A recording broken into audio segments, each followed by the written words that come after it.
All right, friends, welcome back to another episode of the Strong Life Podcast. I am on with a special guest, Brian Bott.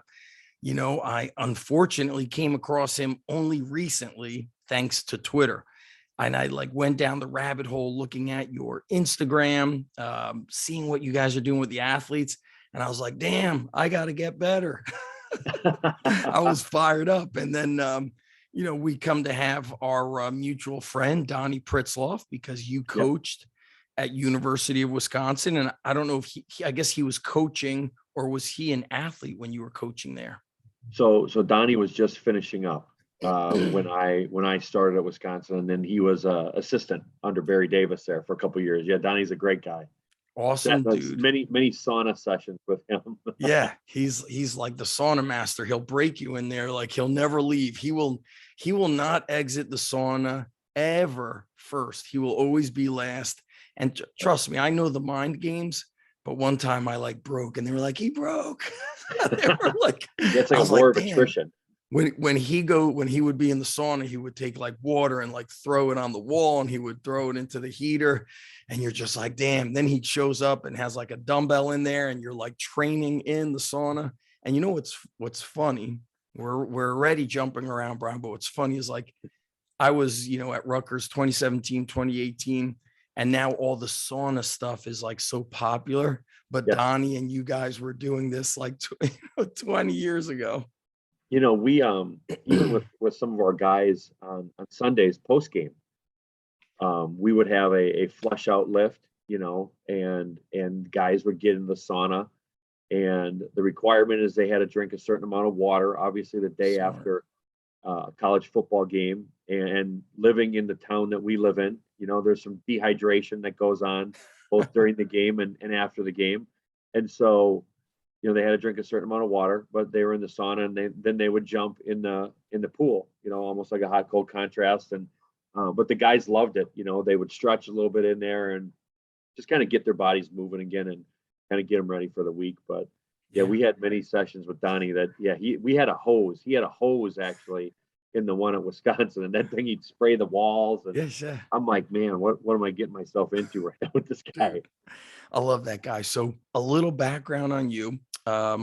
You spent, well, I think over a dozen, were you 12, 13 years at University of Wisconsin before you opened up your own facility? Yep. So I was at Wisconsin. I was actually at the University of North Dakota for 2 years before, got my master's degree, and then got hired at Wisconsin in 2000. And then when Coach Bielema left for Arkansas, I stayed on the staff. Family decision more so than anything to leave Wisconsin and open my own place, Sports Advantage. I had created the LLC, as we know as trainers, right? Creating an LLC to do some private training and stuff like that. But then I really went full circle into it in the summer of 2013. Nice. And then when you were at University of North Dakota, is that where you Yep. played Yes. baseball too, or where did No. you So I play played. baseball? I actually played college baseball at the University of Wisconsin Oshkosh. Which That's where I is got my under what division is that? Division three. And you Division played three. So baseball. we took second my freshman year. It was unfortunate because I was our shortstop, and made 5 errors over the course of the year, and I made two in. I had 3 going into the national championship game, and I had 2 in the 5th inning. So yeah, I And you're kind of, still pissed for off. lack of better term, I kind of shit down my leg. Um, we took second, and then the next year we won the national championship, and then we took third the next 2 years. So we a really successful program, and then went and did my master's degree at the University of North Dakota. Do you know Kane University from New Jersey? They won nationals in, I feel, the early 2000s, Division III team. I don't, but the team that beat us was Montclair State. Oh yeah, did my Yeah, grad school there. yeah, Oh God, yeah. So they beat that's us. wild. Yep, they beat us in 1993.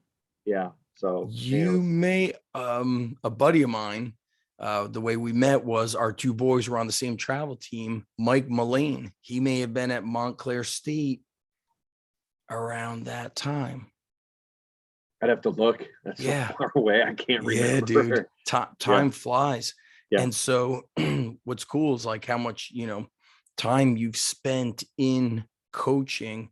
And a lot of times, at least today, what I see is guys, when they are no longer at the Division I level, they just try to get to another Division I school and another Division I school. And it's a lot of moving around. And some people like that. They kind of like the adventure. I see coaches, you're in the Carolinas, then you're in freezing Rhode Island, then you're in Arizona, then you're in Northern California. Right. I guess some people like it. My buddy Joe DeSena, who owns Spartan Race, he moves every 2 years on purpose to get his kids out of the comfort zone. He thinks that is Wow. like a good thing. But I don't know if I'm a homebody, but I know I was offered a military position a couple months into COVID, and it would have been in Florida. And my daughter was ready to go, and my son, he was entering 6th grade at the time, and he's got this crew of friends that he grew up with since age, 4 or 5 from Right. preschool. And he's like, I don't want to go. And I was like, damn, I don't think we could do this, Yeah. you know? I think it's such an interesting profession, and it's not at the level, that the NFL is, where you have 2 years. Yeah. But as a strength coach now, I think what we're all seeing is the strength coach is really tied to the head coach. Yes. And it's different than it was, 15, 20 years where the university hired a strength coach. And most of the time they oversaw the football program. But now the football coach is, that guy that they're hiring, outside of the coordinators, is probably their third hire. I mean, that's how important the value is. But being hired in that scenario, you're also tied, to the success of the team. And so at the end of the day, if that staff gets fired, you go along with it. And for me, I had definitely a bunch of opportunities. Even, I still get opportunities every now and then when I'm here. Just a quick background, Zach. When I left Wisconsin, I was going through a divorce. Very transparent about that, and I had to make a choice on whether or not I was going to be more of a father and still impact lives, which I do on a daily basis through training, or stay at the University of Wisconsin. Now, had I stayed at Wisconsin, would I have ever had to leave? I don't know, because a guy who's come back and now the head coach, good chance that could have been retained with him as well. But I've worked with guys that Ben Herbert, Ben and I are still friends. We talk. He's the head strength coach at Michigan. He went to Arkansas and then went to Michigan from there. Jamil Walker, who stayed in Wisconsin and then went to be an assistant at Georgia, and then now he's at Arkansas. They have kids, and I think that's a really hard scenario after a while, on the kids. But at the same time, it's risk reward, right? I mean, there's a lot of reward that comes with those jobs, and a lot of good things came from my kids growing up in that environment. With relationships and a lot of different, nationalities and dealing with different people and things like that. So I'll never, I think it was a great experience for my kids to be a part of. Funny story is that I think it was like in 2009 or 2000, it might have been our first Rose Bowl year, and the teacher asked one of my kids, well, what do you guys do for Christmas? And they were in class, and one of the kids said, well, we go to grandma's. And another kid said, well, we have it at our house. And I think it was Cameron was like, we go to Disney World or Disneyland, depending on how good the football program is. And I'm like, God, how entitled are my kids? You know what I mean? But that choice I'll never regret. Right. You're giving me the opportunity to coach my own kids, like you're experiencing. You're getting watching your kids grow up. Yes. Things like that. So, it's really the best of both worlds for me. Right. What was your, now the schedule of a football strength coach at the Division I level is really brutal. What was your schedule like near your last year or two? What did it look like day to day as far as when you entered and when you went home? Weekend schedule? It must have been. I'll say this, and if I upset anybody that's a strength coach, I think they got cake eater schedule now compared to what we had. Oh, really? Wow. Oh man, and every school is different. The last 3 years that I was there with Coach, where Ben was the head strength coach, Herbs. We were in 4:30, 5 o'clock. you know, all year round. You know what I mean? You have training sessions, minimum of 4 days a week out of season. Summer was 5 days a week. In season, we were very unique. I think we were ahead of the curve where we would bring 2 or 3 guys in at a time, based on position, based on playing time. And so we got really specialized with our guys. And so, again, as you can imagine, with the guys that play, there's, 60, 70 guys that get snaps. And so over the course of the week, you're talking about an hour and 15-minute training session, and they start multiplying. That's a lot of time. That's crazy. That's but a lot, dude. Yeah, in order to be competitive in the Big Ten, you have to, we don't, Wisconsin, we didn't get the, 5-star recruits and stuff. So we had to make our kids, we had to build them. We were a developmental program, and they still are, which I really respect about them. And then Saturdays, you'd have morning things on Saturdays where kids could come in and get recovery and do everything like that. And it's really a servant-based profession. You're there for the kids, and then what people don't realize is that in the summer, like when, and you've been a part of this, position coaches get about a month off. So they get, mid-June when football camps are done, till about mid-July, they're gone. They're traveling, they're with their families, what they should be. Yep. They've earned that. You're grinding. Yes. You know what I mean? That's your time. But then people are like, oh, the season, it must slow down. Hell, no, right? You're there at like 6 a.m. on a game day. You're there on Sunday mornings, looking at the injury report, looking at all the other things that go into it. And so it is one of the, I would say, being a college strength coach, especially in the college football, maybe one of the most demanding jobs, in all sports, in my opinion.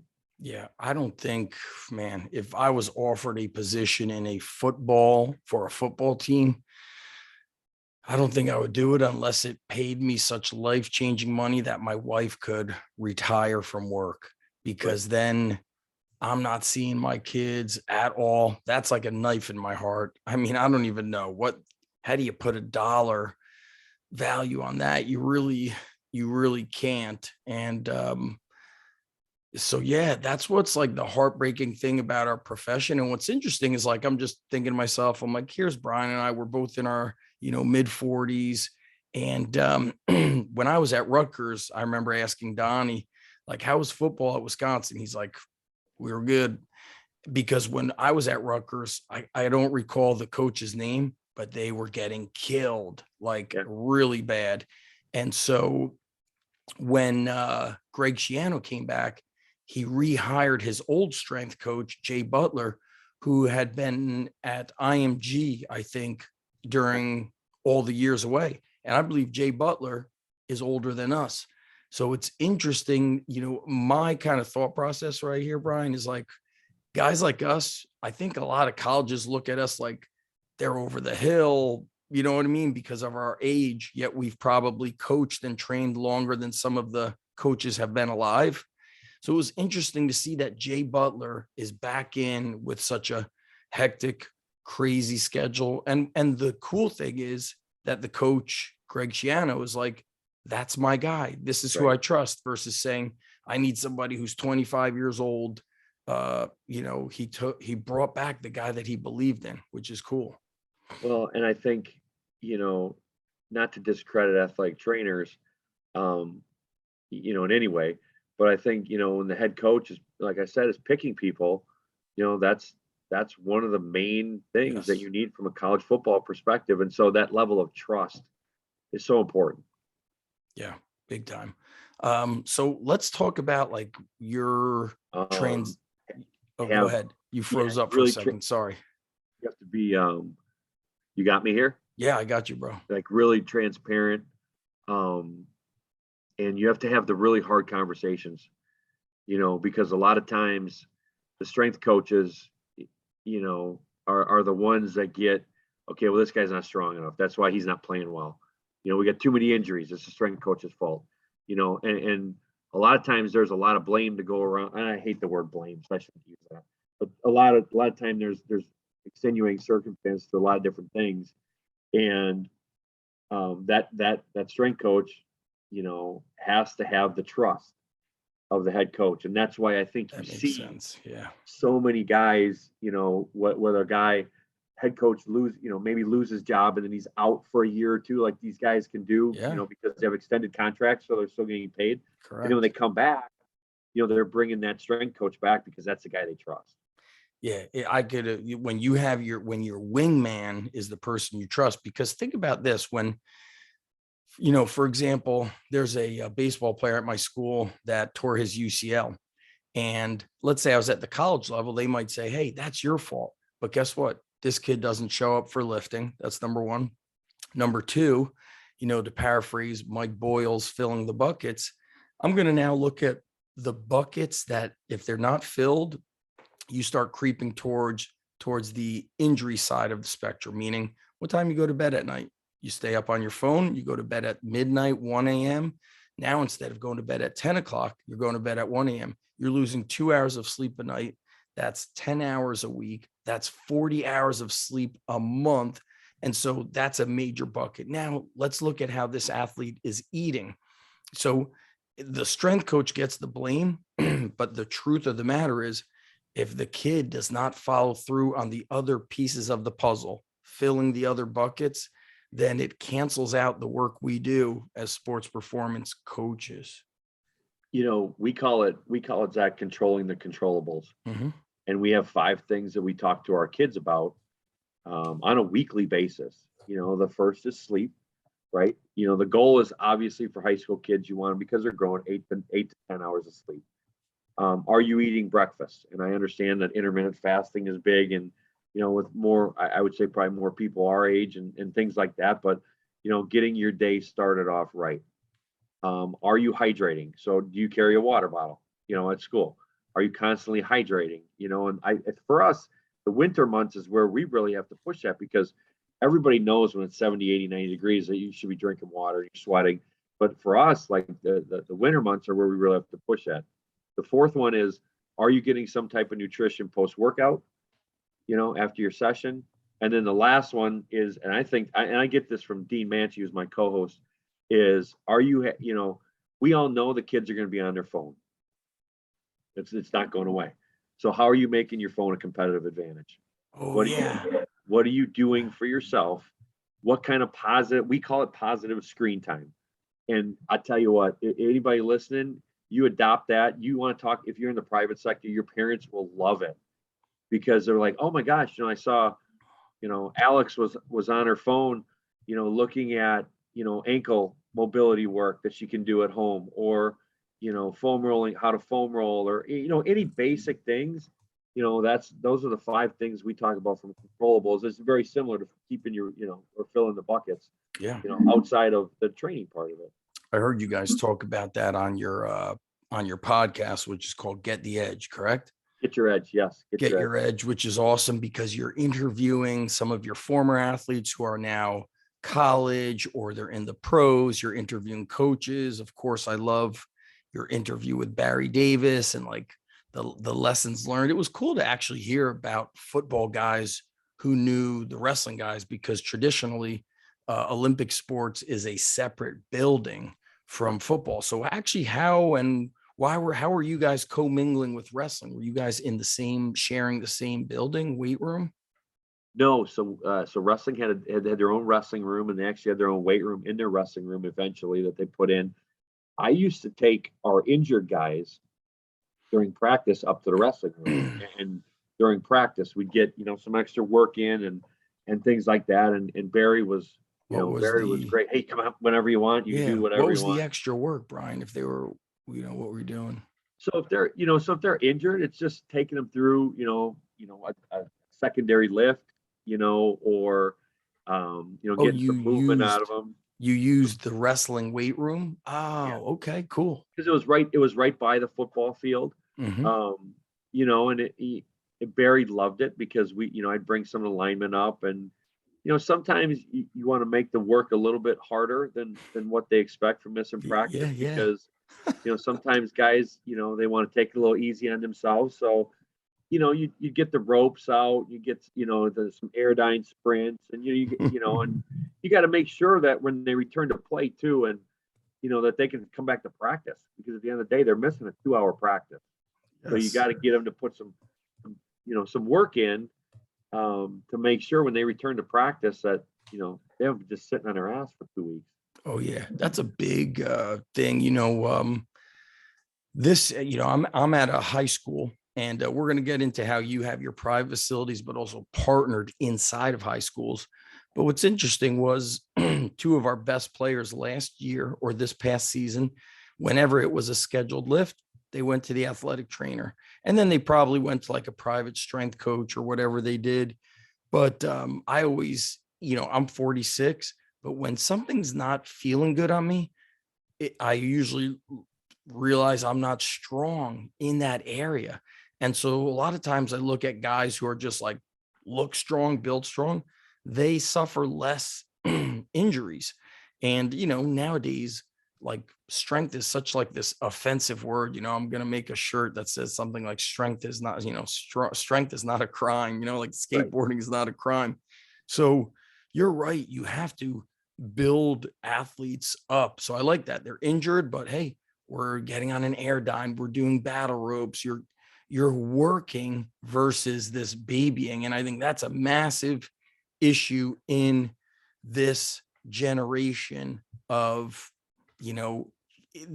like what's kind of mind boggling to me that I've been struggling with, Brian, is, training football players, lacrosse players, wrestlers, but they don't show up to train.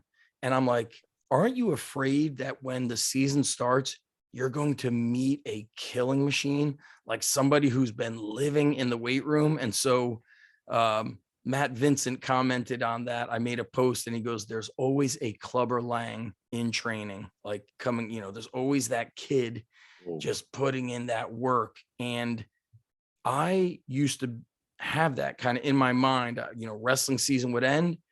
And I was like, oh, am I wrestling Brian Bott next year for the 160 spot? Then I'm going to the gym tomorrow. I'm not waiting 2 weeks. Or is Brian training today? Maybe he's taking today off. All right, I'll go to the gym. That thought process seems to be a very foreign thing today. Well, it's the society of we want immediate gratification. Yeah. For anything that we do, it's like, even like looking at kids' vertical jumps or their bench or their squat. Why didn't I go up 30 pounds in a month or every month? And well, you break down the math to them. You're like, look, if you go up 30 pounds every month, that's 360 pounds a year. You're gonna, you'll be squatting, out squatting Dave Hoff, in 3 years, and so I just, it's a societal thing, I think, that kids grow up in. And honestly, Zach, I don't blame kids for it, because like when you don't know what hard work is until you're exposed to it. Yes. You don't know what easy is until you're exposed to it. And so if we allow young athletes to skirt around doing the actual work that's expected for them, they're always going to do it. I mean, most people by nature are lazy. Okay. And they, whether they realize it or not, I catch myself all the time. Sure. Well, I could do this later, and then the voice in my head is like, no, I don't want to speak what I say to myself, but, and so you gotta adjust, and I think to me, it's a trained skill to understand. Maybe I had a great year last year. Now everybody's gunning for me, like in that wrestling scenario you brought up. Okay. The champion, everybody's gunning for them. And I think we have to do a better job in our schools and as parents, of holding kids accountable. If you don't do what's expected for you, if you don't do what's expected, what's the consequence, for that? And so there's no consequence. There isn't in society right now, and that's unfortunate. And people are afraid to hold kids, to the line. And I know in our gyms, there's no debate. Like, this is what's expected. How many facilities do you have? Locations? So we have 3 gyms. Mm-hmm. We have one in Verona. That was our home gym that we opened in 2014. And then our Beaver Dam facility, which is in the Beaver Dam Ice Arena. That was our second facility in 2019. How big is that? What's that? It's inside of a hockey arena. How big is Yeah, it's about your? 3,300 square feet. So Oh, we've that's got pretty 4 big. racks, some turf. Yeah, they get a lot done in there. Oh yeah. And then our Wanakee facility is about 6,000 square feet. We just opened that last May, just about a year ago. So we have 3 gyms, and then we also are in Edgewood High School. So we have 2 trainers in Edgewood High School, one full time, one part time. We have basically a full time trainer at Wisconsin Dells High School. We have trainers that go to Beaver Dam High School and Wayland that are both in Beaver Dam.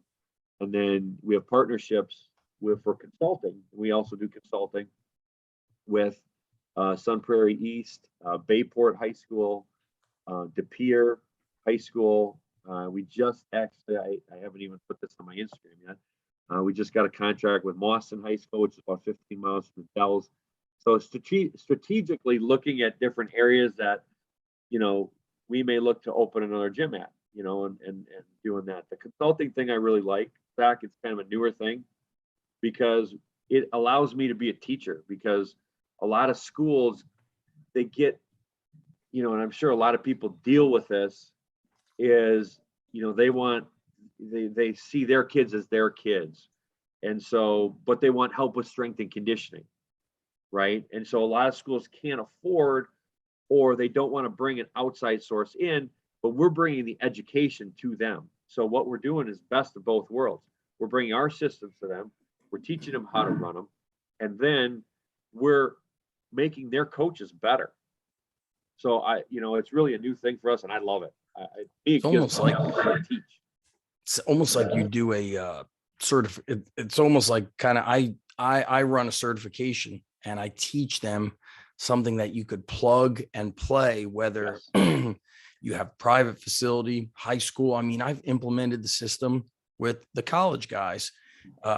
So it's like, it's a system. What really impressed me was, first of all, like I think I know I mentioned this when we chatted, and I've said this on previous episodes of the podcast. So it depends how often people listen, but I'm always shocked when I would see a box squat at major Division I universities or just big universities, and the kids are crashing on the box, or they do a touch go, or there's no sitting back, or even benching, and they're letting the guys, hip thrust while benching. And I'm thinking to myself, hey, this is a major player university, and they're doing it wrong. So I came across your stuff on Twitter. Then I Google you. Then I look at your Instagram and I see kids doing box squats. And I scroll down and I see it again. And I'm looking back, probably years, and they're all great technique. And to me, that's a sign of having a system in place with everybody, all the coaches. But it's also shows like, man, people assume that just because somebody has the role of a coach that they know what they're doing. I think what's happened the past 5 to 7 years, even 10 years, is it's pretty easy to open a gym. Equipment is not expensive. You don't need a loan. You could pay rent and find a cheap rent. It's not hard, but seeing a great coach is actually not as common. And what's cool is seeing, you were at the college level beforehand, but I have seen some awesome coaches at the high school level, like absolutely awesome. So when I look at your stuff, I see banded box squats, band sumo deadlifts, beautiful technique, testing vertical, testing. I don't know if you're doing flying 10s, flying 20s, just everything looks clean. I'm like, get fired up, thinking about it. So on my, when I post this video to the blog post, I'll make sure to like embed some of those Instagram videos, but I'm super impressed, man. The technique is dialed in. Well, first off, I appreciate that because, I have a lot of respect for you and your eye. Obviously, you've been around. And it should be, in my opinion, it should be scary, right? Because you deal on Instagram and social Yes. media, and we all do. And you always want to put something out that represents high quality of what you do. And so that scares me as well. When I see it, I'm thinking, okay, if this is the best that there is at this, at these places, what are some of the kids that don't know what they're doing Oh yeah. You know what I mean? So, in our gyms, do we have kids that will bounce off the box? Yeah, but you know what happens? That rep, they get coached. Yes. You know what I mean? Because they're high school kids. Are they going to be able to do it? Like Laura Phelps does it, or anyone else? No, they're not at that level yet. But our standard is our standard, and that is something that we hammer all the time with our culture, with our kids. I hammer it with our coaches. I've said this, and I say it anytime I talk about my staff. If I ever got hired again, I'd hire all my directors immediately. They'd be on my staff. I wouldn't look elsewhere. I have, in my opinion, the best staff in the country across the board. We're growing as a staff, and the message I say to them is, you're either allowing them, like if a box squat looks like that, you know what I mean? If I saw that as one of my staff, I'd say you're either allowing them to do it or you're coaching them to do it that way. One of the two. You know what I mean? It's a Nick Saban line, and I think it rings true with how dialed in you have to be when you're coaching athletes. You can't take a second off. You can't assume that. I have a couple kids that are going to Iowa, and I got to be on them all the time too. Because they're going, and it's not because they don't know, and it's not because they're not trying to do it right. It's they're into their session, and like we're doing dynamic effort. They're trying to move the bar so damn fast. Sometimes they'll sit in the box and they'll bounce off. I'm like, hey, pause, static, overcome by dynamic, and they get it. You know what I mean? You have to coach hard. I mean, it's got to be your passion. Like you said, like you have all these people opening gyms and doing this, and everybody thinks they can coach athletes because they played. Well, just because you played the game doesn't mean you can train it. Yeah, we had that conversation before, and you've mentioned the word transparency. I like to share these things. I remember training a kid that was at a private school, and he struggled. He was, he didn't have grit. He was slow. We had to constantly work on mobility. He didn't eat. He by him not doing a lot of things outside of the gym made it hard to get progress in the gym. Well, his private school hired a full-time strength coach who was a kid who had just graduated. I think he played football at Rutgers. And I remember the dad saying, hey, we're going to cancel the membership. They just hired a full-time strength coach. He played Division I football. And then he said, they've got all the same stuff as you. They have trap bars and squat racks. And I always thought to myself, well, I have a car and I never pull up to the Daytona 500 and say, hey, I've got a car. I've got the same thing you guys have. I'm just driving. And they'd be like, yeah, it's different. I'd be like, no, it's the same thing. They'd be like, dude, are you on crack? Yeah.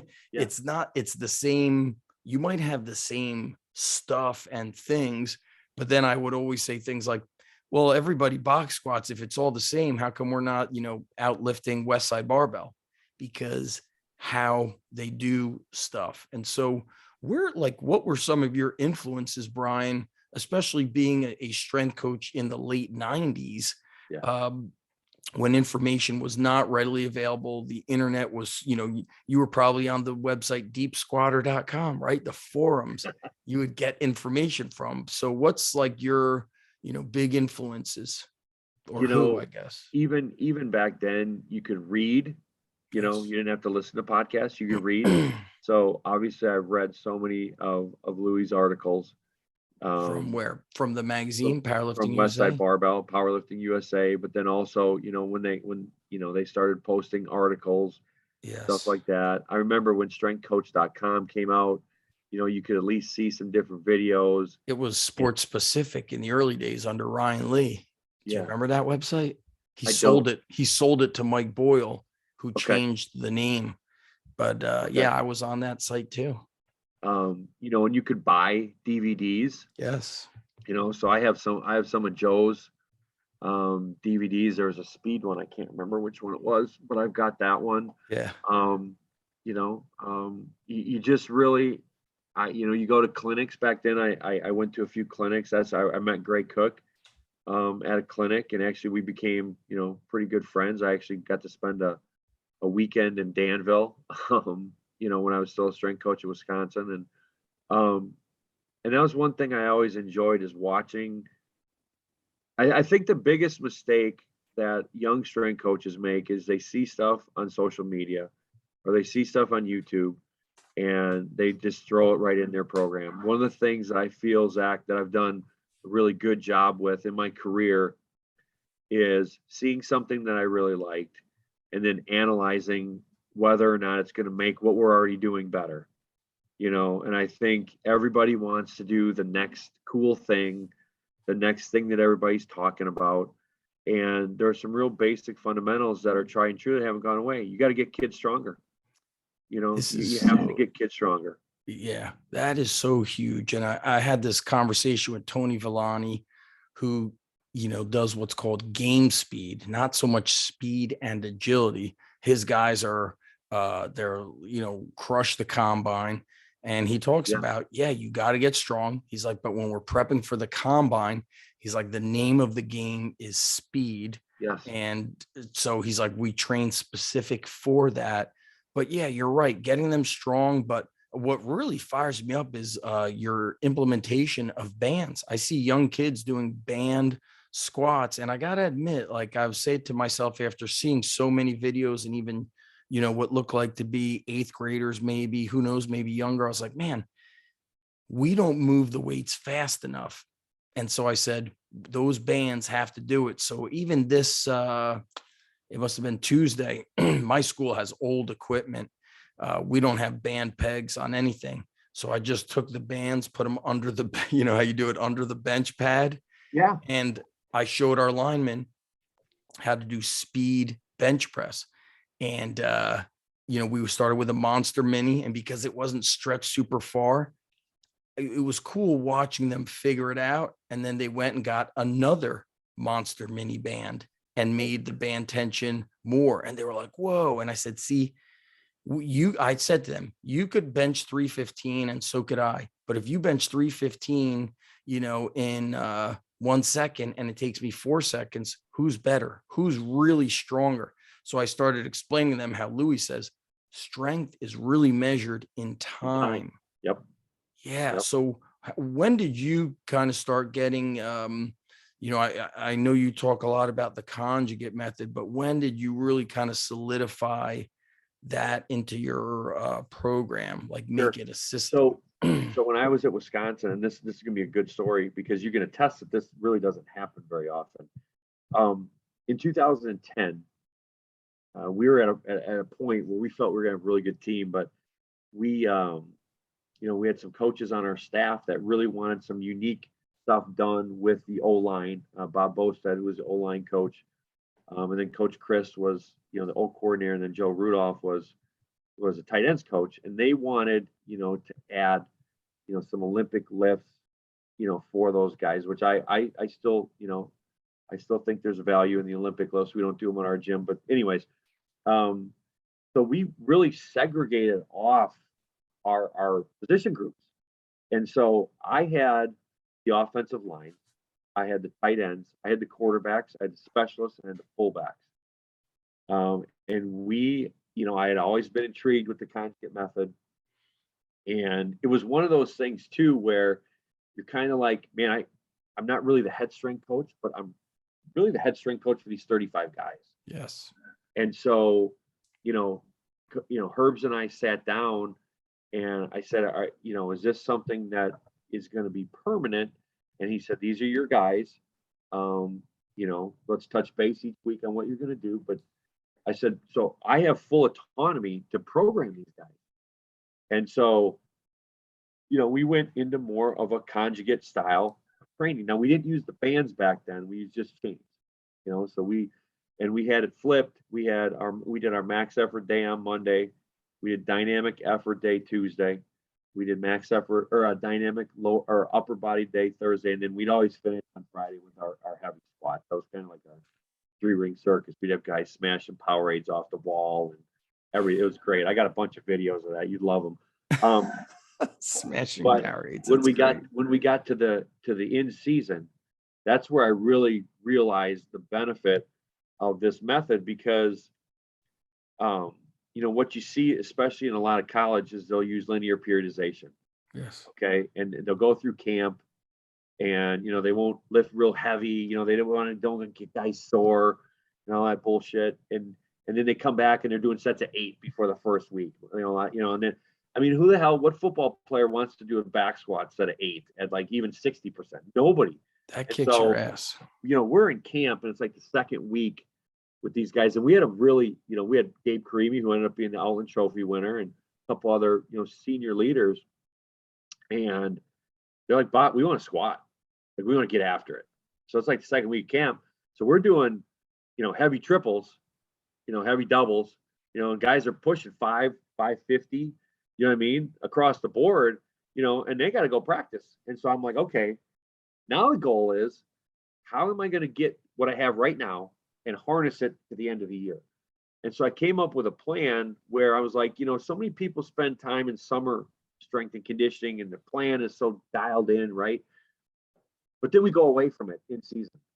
So I'm like, what is the way we can take the summer and put it into our in season? So what I did is essentially a 2-week wave.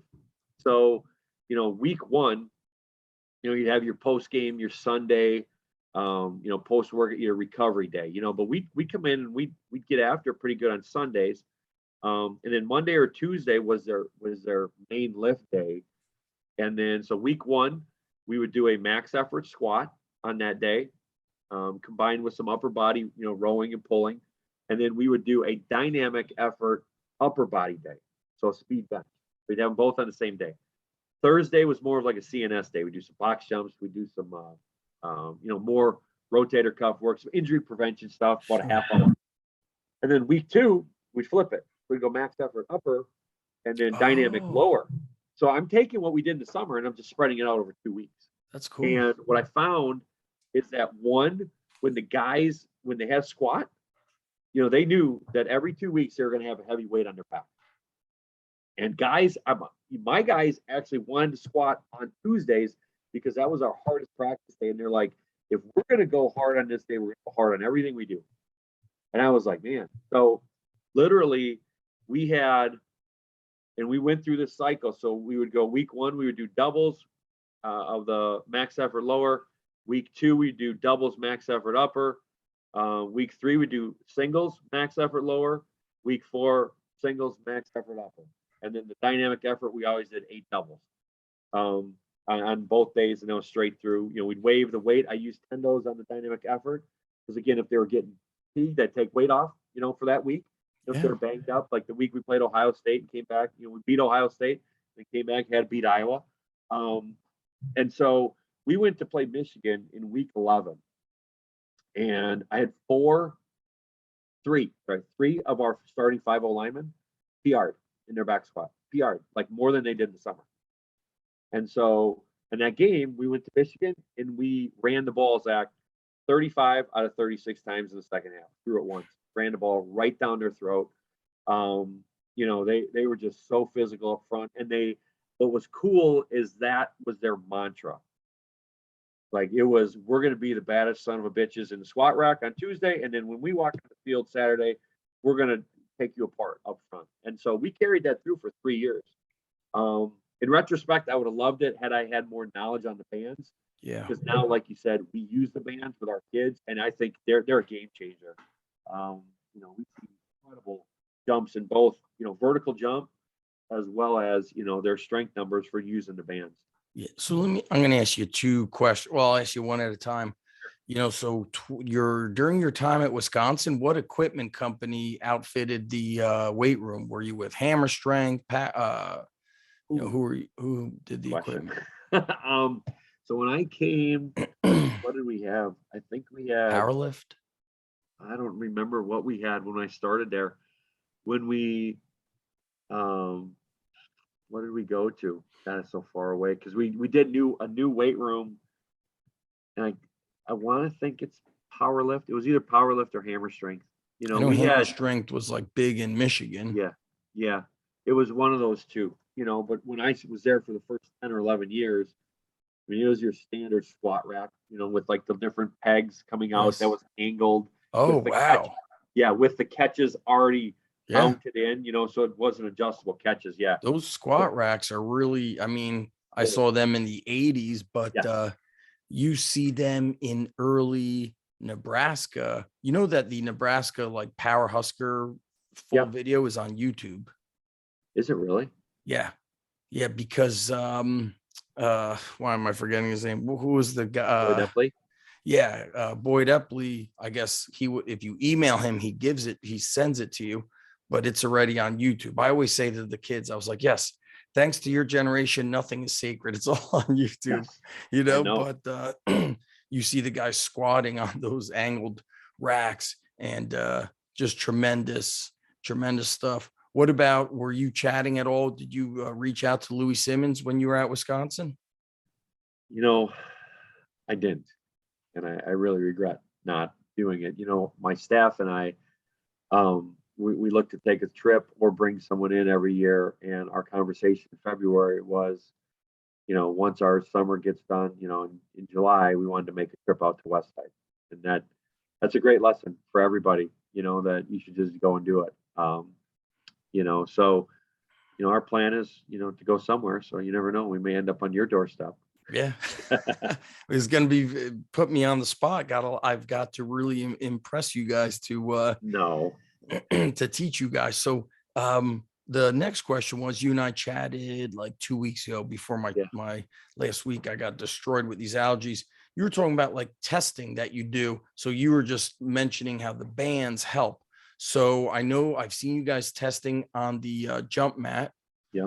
Yep. So, but you have like variations of each thing. You don't got to really break it all down, but what's your like, I think you said you have 10 different tests. So yeah, so on our we'll use the specialty bars, right? Very similar to like Westside does with the safety squat bar and cambered bar, and we'll use chains, bands. So we'll rotate exercises like that, like a traditional max effort sequence. But we'll also test a variety of jumps. So we'll test a max jump. We'll test dumbbell jumps, based off the Yes. squat weight. We'll test an approach jump. We'll test a seated rock and jump. We test, same thing with our flies. We'll test a 5-yard fly, a 10-yard fly. We'll test a 10-yard, fly with a 5-yard acceleration. We'll test it with a 20-yard. We take everything like the conjugate method and put it into everything we do. So the jumps, we test different variations of jump, box jump, stuff like that. We test different variations of sprints. Then, the kids, I mean, we have 7th and 8th graders squat with safety squat bars and chains, onto a box. And it's really goes to, I think, our level of kids' commitment as well as our teaching ability to get them to be able to do it. And it's really fun. The kids love it. It keeps everything interesting, putting a straight bar on your back every week or in your hand. Are you going to get benefit from it at that age? Probably, because they're still growing. But I think you develop some genuine interest. And then what's cool, Zach, is, we chart everything. So we have data on all these jumps, all our sprints, all our strength movements, and then we come back. And so instead of like true maxing out every 12 weeks, our kids technically are trying to beat records every week. So we just look back. Okay, what'd you do, 10 weeks ago? Okay, this is the mark. This is what you got to try and beat. I forget what you said you use, Brian. You print out a Google sheet? Yeah, I'm so old. One of my Instagram sites is Old School Strength Coach, and we do everything by hand. We do everything in Google. We chart everything in Google. The kids, sometimes the kids are writing down their jump heights, because it gives them some ownership in what they're doing. Yes. Now let me ask you a question. We were speaking of phones earlier. When you're at the, you're partnered up with some of the schools. I think, are they all private schools or? No, just Edgewood. So, either way, are the kids allowed? I think we did speak about this. Phones are not allowed in the weight room when training. Oh, no way. Good. The only person on the phone is me, because my cell phone, unfortunately, is tacked to our business. And then, our trainers too, if we're doing videos, if we're looking, stuff like that. But no, I mean, I understand, like Train Heroic and Team Builder, I think, they were revolutionary in getting, strength apps, coaches to be able to track data. But, what I've seen in high schools is that even if you have your kids on Team Builder, Train Heroic, there's a good chance that they've also found their way into Snapchat, Instagram, DMing, someone to go meet after, all that stuff. We want them. We tell them, we're going to make the main thing the main thing. You're here to train. We'll handle all the other stuff for you. We're going to tell you exactly what you got to do. You don't have to look it up. We're going to tell you exactly what you need to do, pretty much tell you the weight you need to use. Mm-hmm. And then, you just get in there and give us effort. I actually, on phones, I kicked the kid out of the weight room this week. They know no phones. He pulled out his phone while we were training. And I said, we're not on our phone here. That's not what we're doing. He rolled his eyes at me. So I said, all right, normally you would say, sorry, coach, but you're disrespectful. I had a similar issue with him in the summer. So I said, you're out. You're not coming back. And then at my private facility, the kids leave their phones on this like table where we enter. But when they get a drink, they're touching the phone. And so I said to one kid, I was like, dude, you're on your phone a lot. I was like, there's no way you're texting your mom 7 times here. And then they get upset. And I'm kind of was like at a point this week where I was like, if you're getting emotional when I have to tell you to get off your phone, you need to tell your parents to cancel the membership and you could go to Retro Fitness. And I know people would be like, that's, you're so old school. Let kids be kids. I also want to say there's a lot of power to being able to focus and not have to touch your phone every few minutes. Personally, even like I have kind of my personal, the brand thing with the online business, I record some of my own training, but I don't like it because training to me is a special time where I don't want to have to be setting up a phone. Although, you and I being in our mid 40s, I read an article. I don't know if I texted it to you. I sent it to a few people by Mark Divine, where he was talking about wolf eyes. What's that? The wolf eyes one? Yes, yeah. Or the wolf fear. Yeah, wolf fear. He was it's awesome. Saying how he was consulting, a lot of businessmen, and what they did pre-2010 no longer works, but they didn't want to change it. And he said, so now what you have to do is, you can't be money driven. You have to focus on building your team and like building people, and you have to be willing to evolve. And so Joe DeFranco and I did a business seminar a year ago together. And Joe said, if I was starting all over again, somebody asked that question. He said, my first hire would not be another strength coach. It would be a camera guy. And I was like, I can't believe we're saying that. I'm almost embarrassed that that's the route we need to take. And we were talking about another strength coach, very successful. And he said, basically, wherever he goes, there's a camera in his face. There's a cameraman following him. And I honestly would rather make less money than live that way. I don't want the camera on me at all times. And I even was watching a Brian Shaw, training video. Yeah. So while he was deadlifting, there was a iPhone on a tripod, maybe for Instagram Live. Then there was a camera man following him. Then there was a woman who was taking photos. And I was like, holy freaking crap. Yeah. That's 3. And then after every set, he had to explain. And to me, I don't think you could get great that way. I think you need to, like Rocky, you have to be able to go to Siberia or wherever the heck you went, and you have to be able to shut things down. You can't have that stupid phone on you at all times. It's it's frustrating. Well, I know but for us, right, it's a necessary evil right now for the business. Yeah, because everybody else is doing it, and Correct.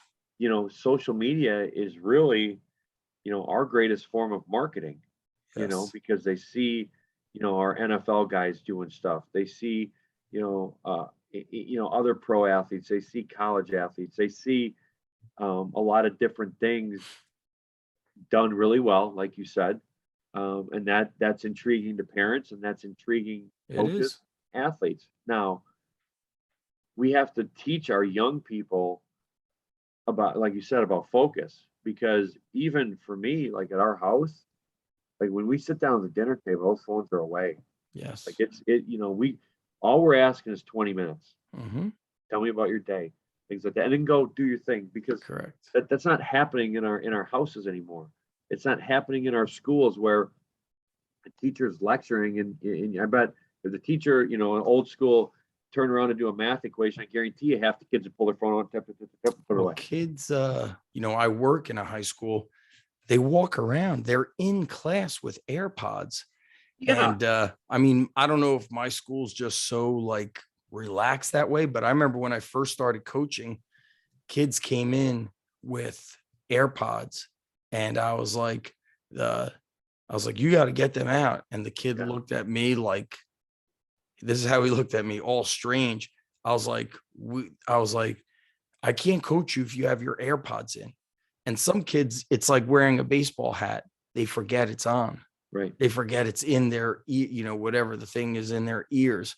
So, just speaking about some business stuff, because we do have coaches, you're consulting. So it'd be interesting. Some coaches listening are going to open their first gym, or some have a gym and would like to replicate and open another location. So you've got multiple locations plus staff partnered inside of high schools. If you were standing in front of a room of strength coaches, what's like one, two, or three things you'd say are really important to turn this into a business? Meaning, for the underground strength gym, I have one location now. There were times where I had two locations, a satellite facility. I've never been able to like be in a position to sell it, because not that I coach so much, but there's agreements, quote unquote contracts where people are signed up, but like I've heard of people who have gyms, Brian, and somebody just approaches them and says, I'd like to buy this business from you. Right. So somebody could buy Sports Advantage, the whole company. They could. Somebody with money could come and buy the whole thing and maybe retain you to consult and help manage some of the coaches. So for me right now, the underground strength gym is still, in a strange way, not a legit business because I can't sell it. That's why I'm looking to buy a building, because I want an asset. So I don't know if you could kind of talk on, the business side of things. Sure. And then, that being said, when people want to reach out to you for consulting, what would the website? I just Googled Sports AdvantEDGE. Yep. So Sports Advantage. That's it. .com, right? Yeah. Yep. SportsAdvantage.com is our website. And there's a contact. Yeah. My email address is brian@sportsadvantage.com. Easiest way to get a hold of me. Twitter, it's at 23Botter. My nickname was Botter. I'll link that up. And then Instagram is at BrianBott23. So those are the best ways I'll link them to up. get a hold of me. Cool. As far as questions on train, Zach, one of the things before I talk about the business, to me, I've had a lot of guys that have helped me in my profession that I've sent messages to that have responded back to me. And so that's something I take a lot of pride in, is that, if it's an email, if it's a text, it's something like that, it's within 24 hours, you're going to hear back from me. Nice. Because at the end of the day, I'll never get to the point where I think I'm bigger than any 22-year-old coming out of college, because I was there. And at the end of the day, my thought process is we need more good people in this profession. So if I can meet someone in the right way, I feel like I'm doing a service to the rest of us that want the same thing. As far as the business goes, I think the first thing is finding people that you can trust if you want to grow the business. Someone, because again, I have location in Beaver Dam that I'm not there. My location in Verona, I'm there sometimes, but not all the time. Edgewood, Wisconsin Dells, finding people that you can lock arms with, that you can trust, you can have hard conversations with, that have that set their goals at an unrealistic aspect. And I talked about this on my Instagram today. People that set realistic goals, those are goals you're going to accomplish. You gotta dream big and you gotta think big. And so as a business owner, that means at some point you're going to take some risks. Obviously I take, some risks, but I calculate them based on what I know and what I have. The second thing is Well, Brian, let me just Sure. Go on ahead, the Zach. first part. Yes. What do you how do you find people you could trust? What's like a vetting process, or what's your way to Right. make that happen? So for us, internships are a great way to find young coaches. Because at the end of the day, I'm going to know in like 2 weeks if you're passionate to coach. Yes. And at the end of the day, my view is this. I don't need you to know the conjugate method inside and out. I don't need you to know, speed work inside and out, jump training, RPR, or anything else that comes into training at any point. I don't need you to know that. I need you to be able to care about kids. That's the most important thing. Okay. If you care about kids, you care about helping people reach their goals, we can teach you anything because you're going to want to learn. That's the thing. If you don't care about helping other people, in my opinion, you shouldn't be coaching, because at the end of the day, it's a servant leadership position. And so that's what I want, people that care about other people, that want to do more, that want to over provide, because at the end of the day, as we grow, I grow with them. And I've always told my guys this, the more we grow, the more I'm going to take care of the people that are loyal to me. I've been burned by different individuals, and that's part of the gig. You know what I mean? Unfortunately. Yeah, it is. Other people think they can do it better, and maybe they can. Good Right. for them. Yeah. Good luck. I wish you well. I don't. Early on, I had some ill will towards people, but I'm like, you know what? I'm running my own race, Zach, and I I'm was going the to win my same. race.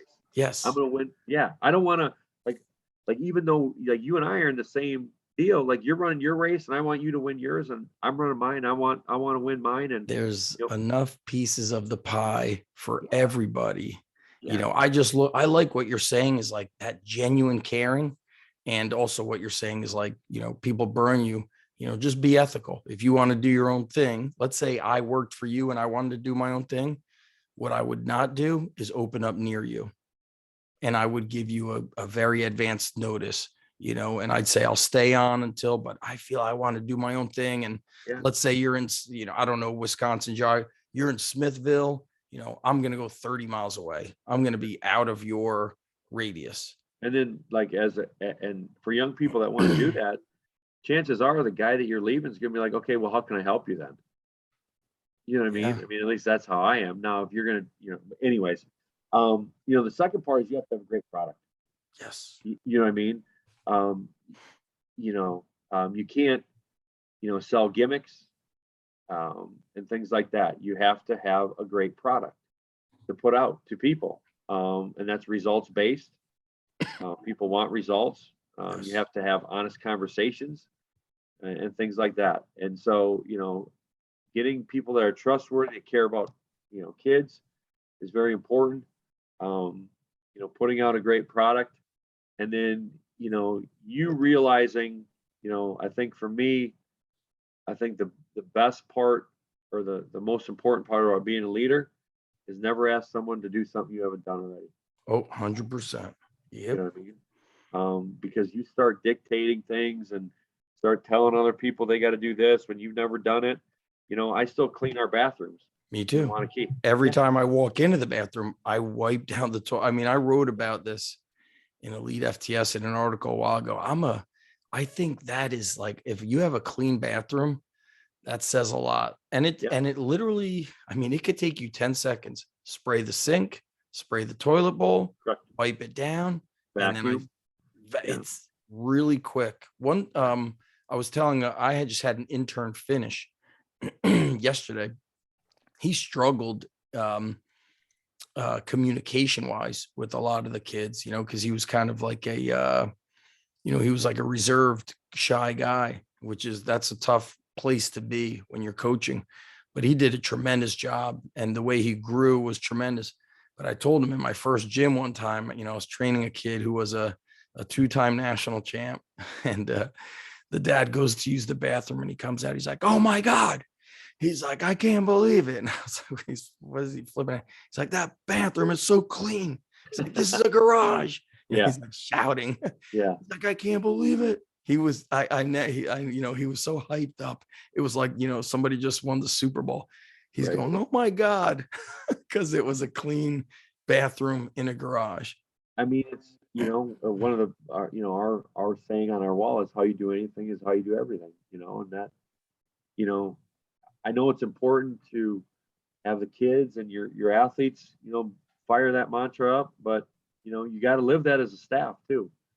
That's really important, and so those are, I think, some really good keys. And then, location wise, Yeah, that's interesting. understanding, if you're opening a gym, I think competition is overrated as Yes. far as your view on if you're going to open in an area. To me, if there's other places there, that means there's a need for it. And then also looking at a lot of different spectrums, right? I mean, is it an athletic community? If we're talking Yes. sports performance, Oh, yeah. is it a highly motivated parent group? Big time. Are the high school coaches able to be worked with? And the thing I think a lot of people make big mistakes on is, especially, male entrepreneurial strength coaches, is they're always trying to get the football kids. Yeah, I know. They always Such a are. mistake. I mean, we have a huge, group of volleyball girls that are coming to us because they see our jump training and they see, hey, oh my gosh, I see my friend on here and she's jumping almost 30 inches. I got to get there, And so I think the limited thinking, as well, I just want these guys because they're going to be the strongest guy. I mean, we have some non-football kids that are pretty damn strong, and we have some female athletes that are pretty damn strong. Yeah. And, so just don't limit yourself to just one group of kids or one parent group and things like that. In those early 2000s, when Ryan Lee had the websites, he had a website called Personal Trainer U, like university. Okay. And he would interview a strength coach every week on business. And one guy, I wish I could remember his last name. His name was Robert, somewhere in Texas. He was such a really Southern relaxed guy. Was And it Robert Hackett? No, I mean, this is, early 2000s. I'd have to see if Ryan even remembers his name. He was such a cool, nice guy.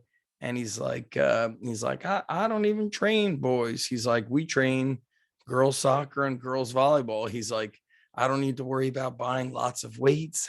He's like, they listen better.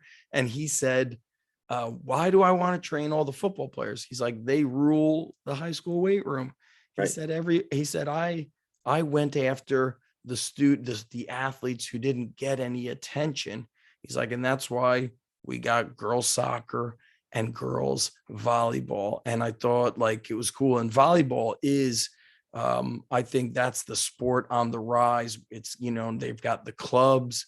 They even have, I think, pro leagues, professional, or I don't know if it's semi-pro or whatever it is, but it's a it's a big deal. Of course, baseball. Yeah, even thinking about this, my son plays baseball. So you and I are about the same age, or I think we're the same. When did you graduate high school, Brian? 92.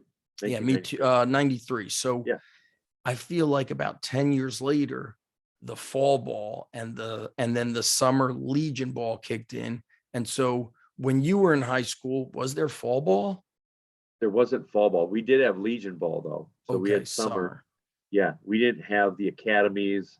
Those didn't really pop up until probably the 2000s, I would think. A little, about 10 years after we graduated high school, sure. 8 to 10 years. Yeah, it changed. And so now we see younger athletes at a higher skill level, but not strong. They're not, their bodies can't withstand. They don't have durability, or I think you hear rugby guys say they're not robust. Right. It's just, you're seeing in youth athletics more and more. People are getting, private coaches for their 9-year-old, to learn how to dribble a basketball better, or soccer or baseball. Yeah, I had a private coach for my son because he wanted to learn to pitch just when play he was catch. young. Yeah, I mean, play catch. Dad, go play, or mom, Yeah, go play catch with your son or daughter in the backyard. We're outside.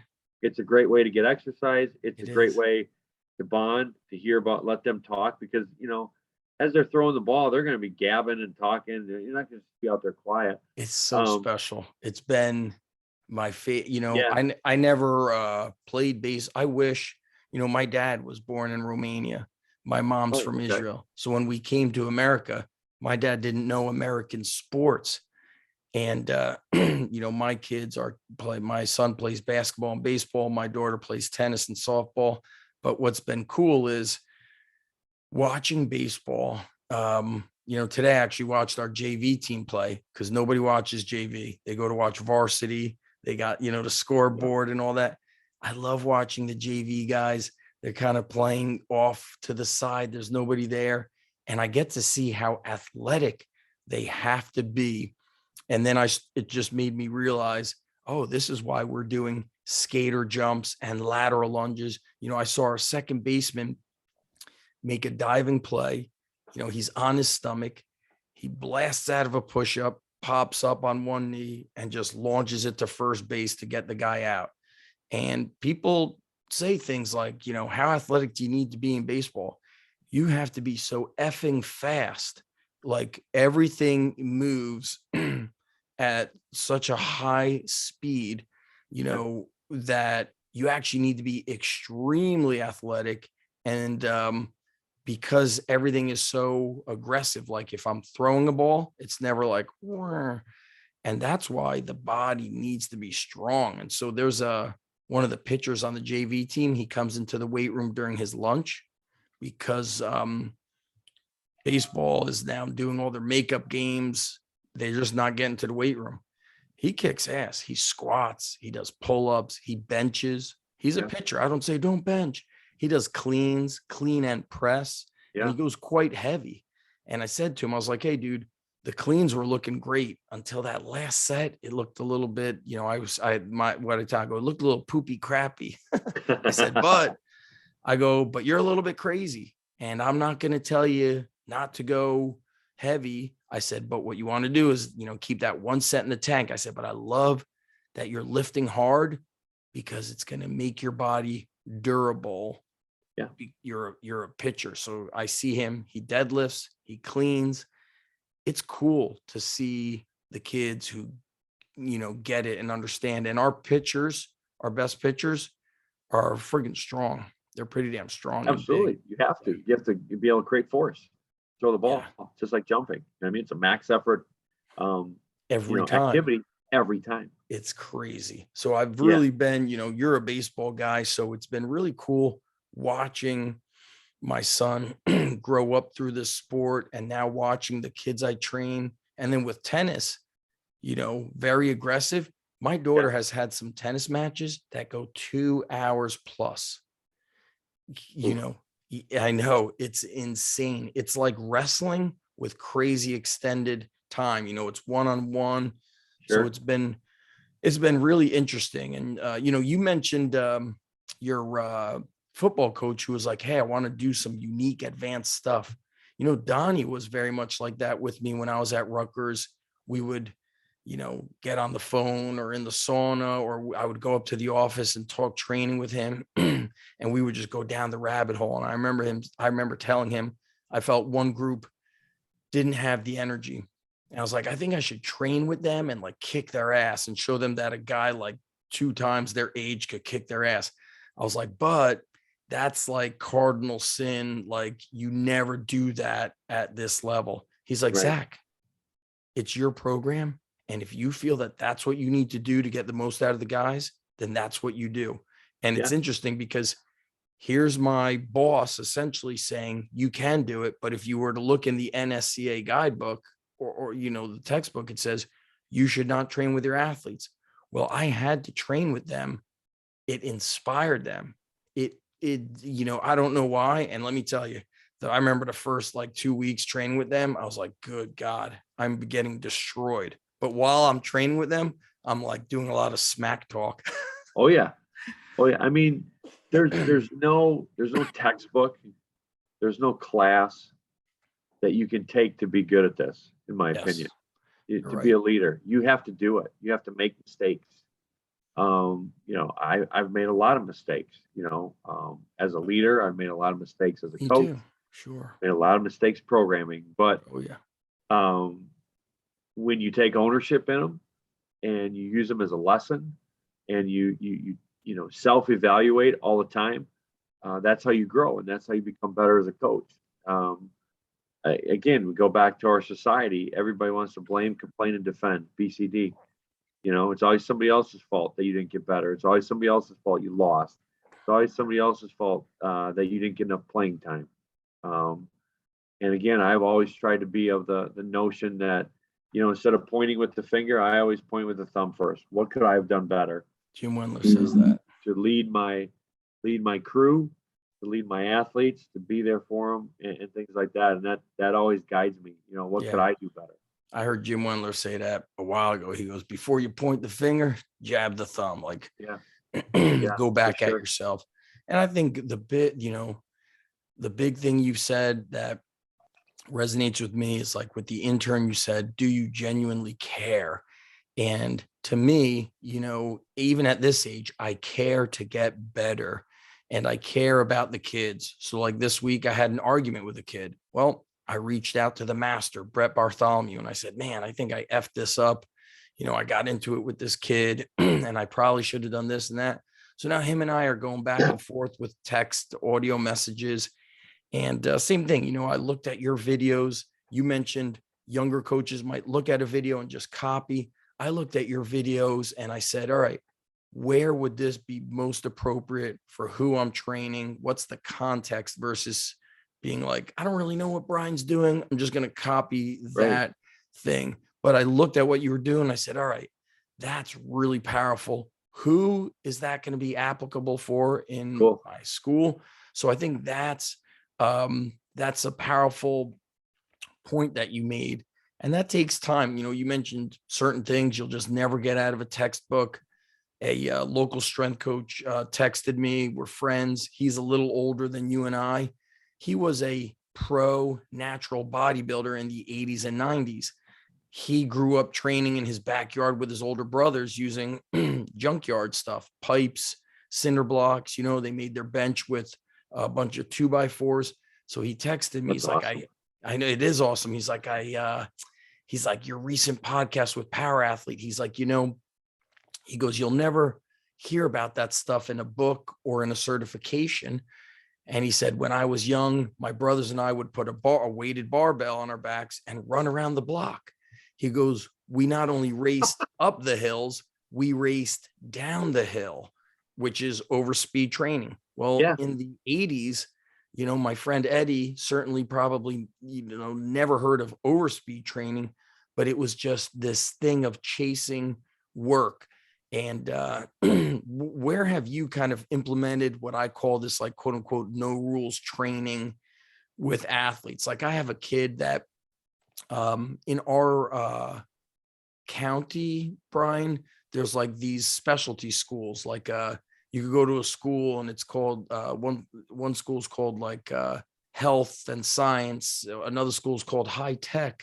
So they go for like, they almost could go to a school and basically become like, they almost have like a nursing degree, or they almost have like a culinary, somebody might go marine biology. So they live in town, but then they go to a specialty school. So they never are able to make it to their scheduled time. So I have a kid who comes late and it's like, all right, do push-ups and squat jumps for 3x10. And we don't have a lot of time.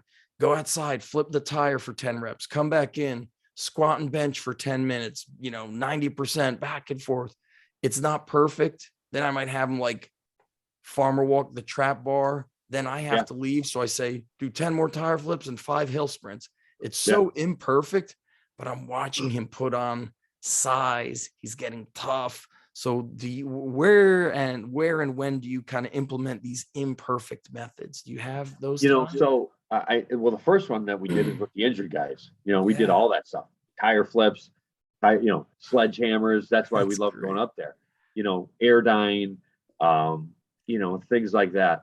I think for us, one of the things that we really like as far as just, I think what we're talking about is just doing work. right? Kids just Yes. getting work done is our sled drags. We'll walk sleds. I know, excuse me, I'll use Lucas, who runs our facility in Beaver Dam. They got 3,200 square feet, so you can't do a lot of sled drags inside. So they're dragging sleds. I've seen girls with safety squat bars on their shoulders dragging a sled around the neighborhood. It's great. You know what I mean? That is And awesome. so, and to his point, he never conditioned his girls that went to play college basketball. All of them blew up their conditioning tests, and they were healthier. So, that's where we really get a lot of what I would call that hard work in. But we're doing it in a sense, Zach, where we're not crushing the kids' joints. Right. We're doing Smart. it in the fact that it's hard for them. We're walking with like an 85-pound camber bar. Okay, go ahead, walk down to the mailbox and back, which is like 200 yards. And it's hard Smart. because you got 85 pounds, it's on your back, and you got it. So I think that's one thing that's gone is we need kids that just, the GPP basically, is just get Teach kids them in to, shape. yeah, You and that don't have to run gassers to do it. teaching the work. Buddy Morris and I were on the phone.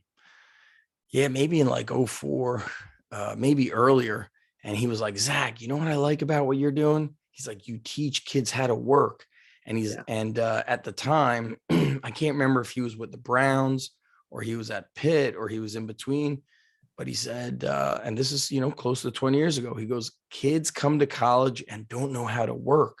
Yeah. He's like, so I love what you're doing is you're teaching them how to work. And there's, you probably know the phrase, like in the beginning, we're teaching you the exercises.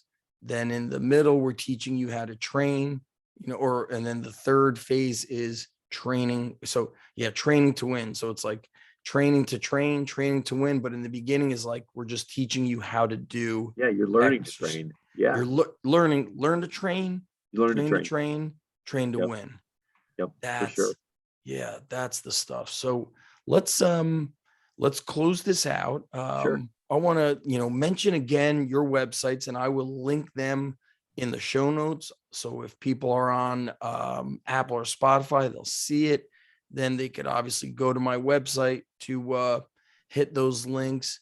And you mentioned the consulting. I saw on your Instagram that you were at, maybe you had spoken at a conference or you were at a school doing all that. Yeah. So for Yeah. coaches listening, I've done a lot of this where I reach out and pay other coaches because I just want to learn quickly, Right. and also when I pay, I'm going to take action because I'm like, okay, I just put money down on this. You better put it to use. So I did it recently with another guy who used to be like a fitness coach, but he had bought a lot of real estate. And it's interesting, I paid him and now I'm aggressively looking at real estate. Like That's awesome. Yeah. I want to Yeah. make it happen. So Right. let's mention your websites and social and like if you have a closing thought of any kind. Sure, Zach. So again, the website is www.sportsadvantage.com. My personal Instagram is at Brian Bott, all small 23, and then Twitter is at 23botter. We have a bunch of different Instagrams for Sports Advantage. Yeah. Sports Advantage Wanakee, Beaver Dam, The Edgewood different Strength. locations. You can search all those in Instagram. And the cool thing is we share it, like you said. You're going to get a lot of great stuff, and you're going to get a lot of different stuff off each site. So our guys do a great job with that. With the consulting, we have two different versions of what we would consider consulting. Is that we basically are teaching you how to run our systems.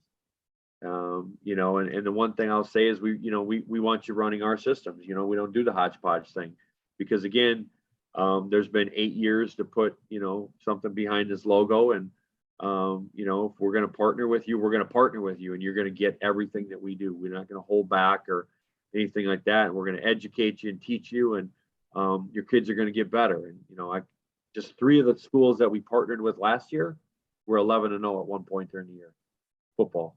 So I think we do a good job. The other thing that I do, Zach, and you brought that up, is I'll do a 1-day seminar. So I'll either come to your school, or, you know, we meet somewhere, and it's just for you and your school. You know, you can open it up to whoever you want. You know, I just did one about a month ago at Wisconsin Lutheran, and it was just their coaches. And The sport coaches?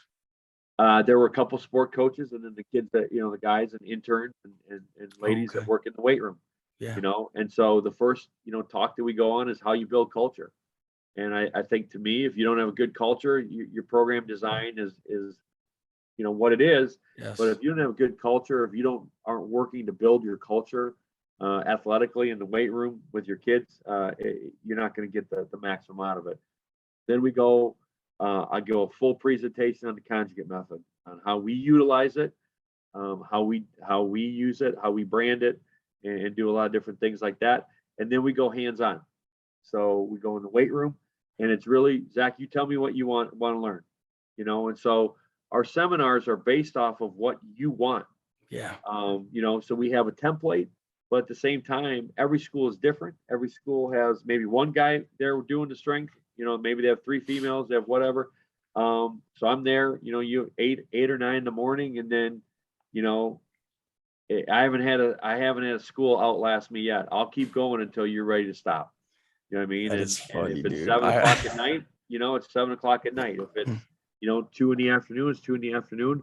But I mean, I could sit here and talk to you for another 2 hours. I mean, because, you know, and I know you could too, but, you know, we got things to do too. You know, what's interesting is I spoke with my buddy Paul. We do a podcast together, the New Jersey High School Strength Coach podcast.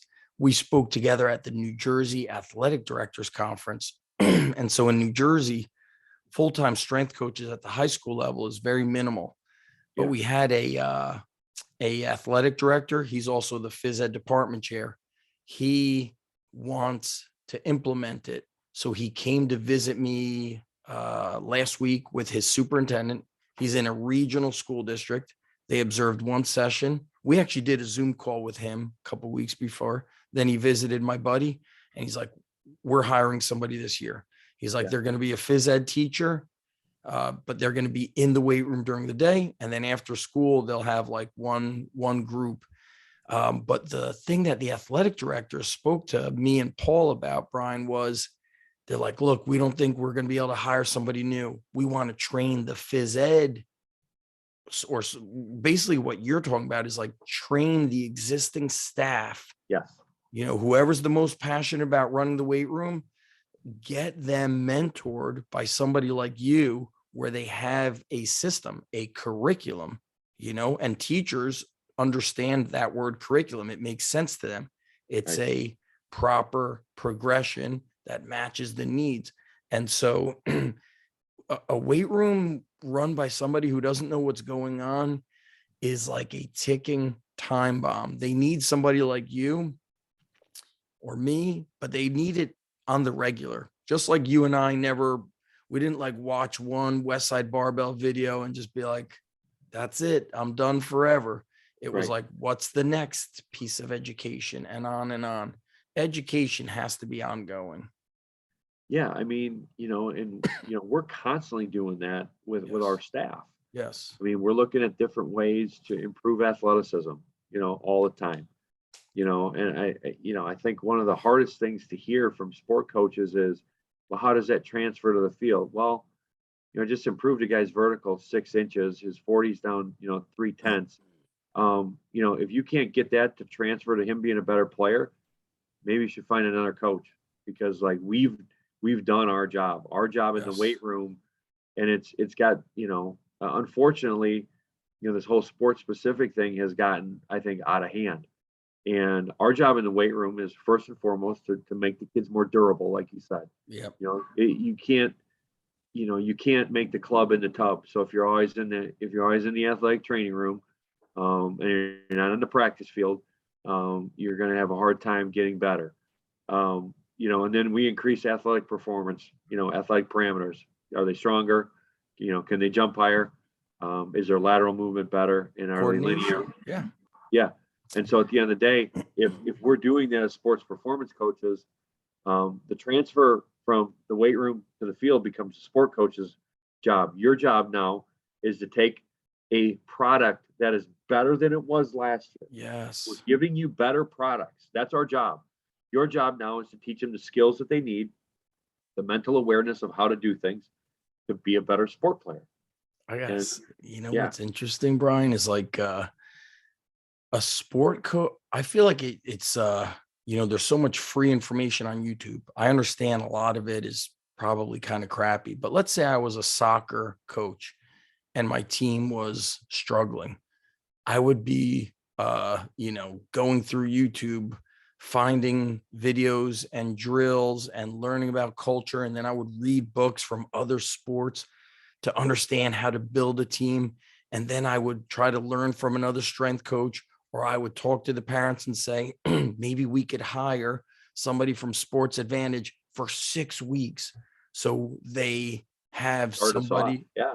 Yeah. And I mean, and so the reason why I bring that up is because you could have a kid that's strong and just crushing everything and fast and explosive. But if the sports skills stink, then there's a brick wall for transfer. There will never be transfer. And sometimes, I'm sure you've had it, you're training an athlete, they fall in love with training. They don't really have passion for the sport. I mentioned wrestling. You could be crazy strong in the weight room, but if you don't have the skill, you won't be able to apply your strength to the sport. And sometimes I've heard in football, guys will say, guess where the strongest guy in the weight room is during the game? They're like sitting right next to the coach on the bench, meaning they're saying he invested so much time lifting and didn't fill the bucket of the sports skill. Yeah. That's also a little bit on the athlete. They have to say, you know what? I need to take 2 days a week and go and pick up basketball. If I'm a football player, I got to do football. And I think if I played football, I would have been a better wrestler.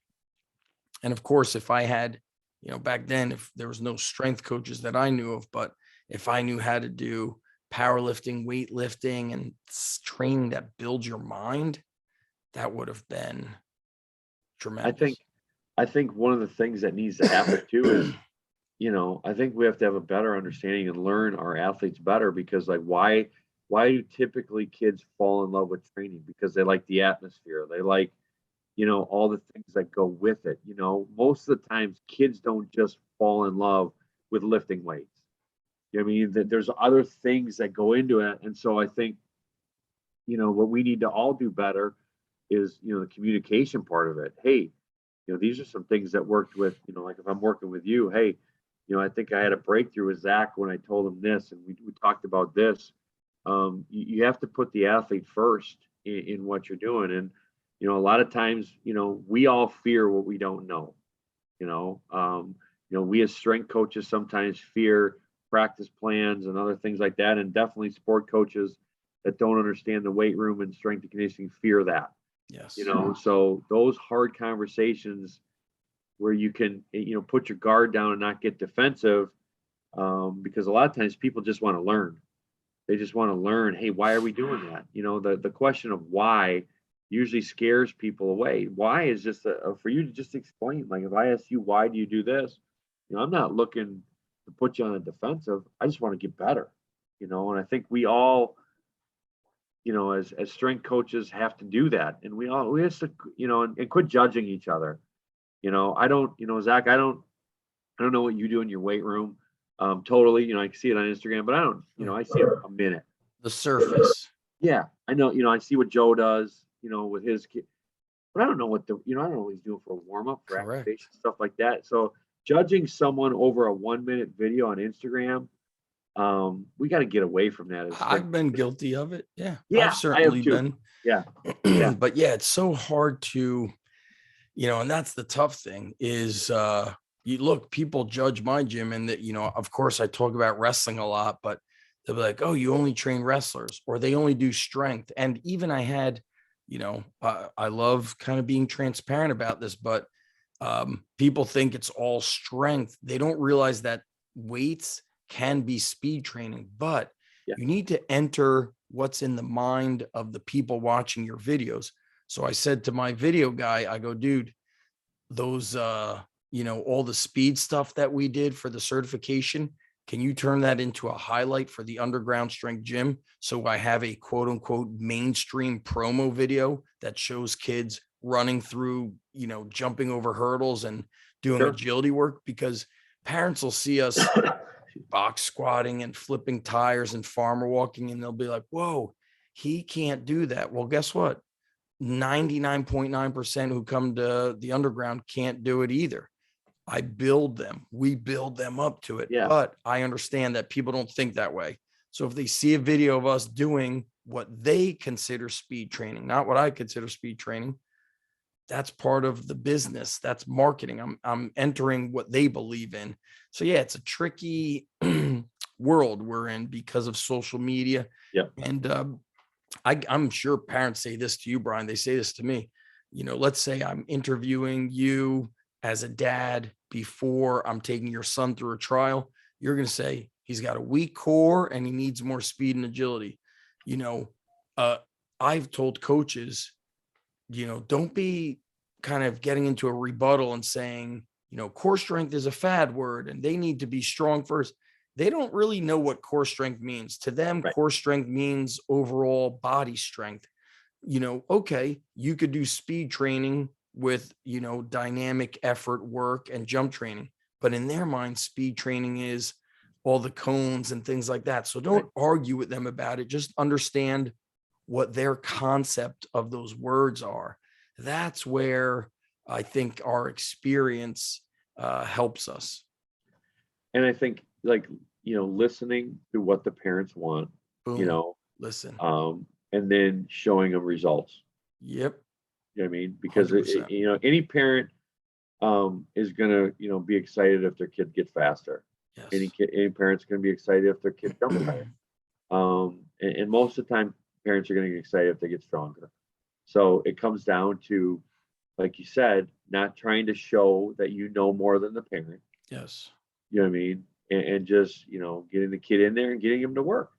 And showed them that you can't, I had a mom, I was watching my son's baseball game on Tuesday, and her oldest son was playing on the opposite team, but I train her youngest son. She's like, I just wanted to tell you, you've covered all these, aspects that I wished. He comes out, he's happy, he's building his confidence, he's always smiling. She doesn't say to me, I'm so glad he's squatting heavier. They don't know what that is, and so I think being a dad has really, I say this a lot, it really helped me understand the layers of what's really important. Strength and conditioning is this vehicle we use to get them better at life. Correct. Yeah. So that could be another topic, but sportsadvantedge.com. If they Google it, they'll find YouTube videos. They could go on the Instagram and search. On Twitter, it's Botter23. On the Instagram, just look up Brian Bott 23 and I'll link everything up. Awesome stuff, man. Anything you have coming up that people can, or I guess it's just like they should reach out to you to do stuff. You don't have something do you have something coming up that Well, we got something coming up, but it's not on the books yet. You know what I mean? But we got some pretty good stuff coming here in the future. Real near future here in the state of Wisconsin, and I'm really excited about it. And when it pops, you'll know, that's for sure. Seminars are scheduled as you want. Yeah, absolutely. Very good, dude. So everybody listening, watching, make sure you follow Brian, see what he's got going on, reach out to him. And if you're a new listener or you haven't given a review of the Strong Life podcast, hook us up with a review. And this is obviously on YouTube. So commenting and, engaging helps a lot. And share this out with other coaches or people in the sports world that could help. And Brian, the podcast, Get Your Edge. Get Your Edge. Yes, we're on Apple and awesome. Spotify. Yep. It's very good. I like what you're doing with there. Thank you. It's like you could utilize it for your members. Coaches can listen, parents can listen. It's got this like great spiral effect where it's for everybody. you. So Thank you. We love doing it. yeah, dude, I could tell you can't fake passion. So we're gonna shut it down. So just hang tight. And again, thanks to everybody for tuning in. This was awesome. So hang tight.